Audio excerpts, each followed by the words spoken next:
One of them was facing upwards, and he kind of used that one to paddle. He would like flip it around like a flipper.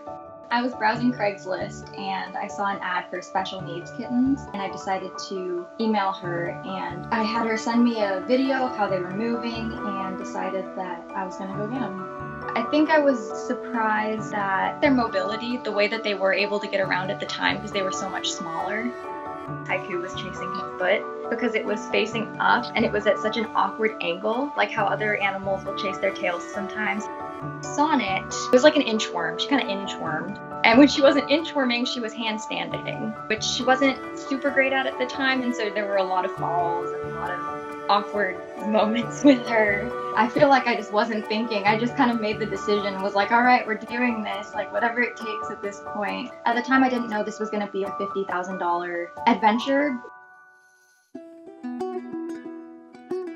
I just loved them immediately. They were so little and they didn't seem to mind that their legs were kind of weird. I think it was obvious very early that Haiku is the goofball. He's just constantly making me laugh. And Sonnet is just, she's kind of a lap kitten, but she's kind of a sass. She's the kind of cat that will sit in your lap and rub her head into your hand and want all of your attention.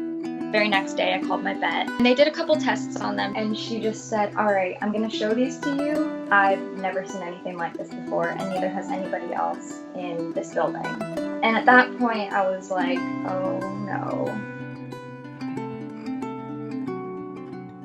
The day that I brought them in, they did radiographs, and Dr. Warnock came back in and said they have worsened so much over the past week that we need to do emergency surgery tomorrow. I was not prepared.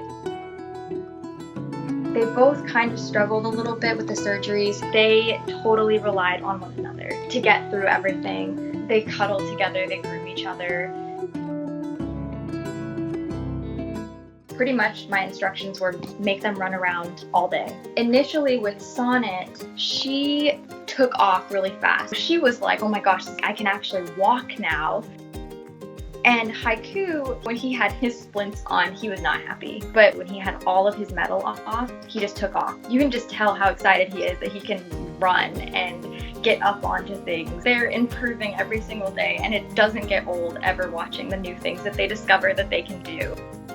Oh my gosh. Do you see that? That is the first time that he's been able to scratch himself like that. Oh my gosh, that is incredible. After they do something like that, they'll just sit there and be like, oh yeah, whatever. I'm like, I'm melting. I just have this feeling they're always going to be in my life in one way or another, whether it's just updates on Instagram, and I don't plan on saying goodbye to these guys. It's going to be more of like, see you later. It's just proud, kind of a feeling of accomplishment that I was able to give them their legs back.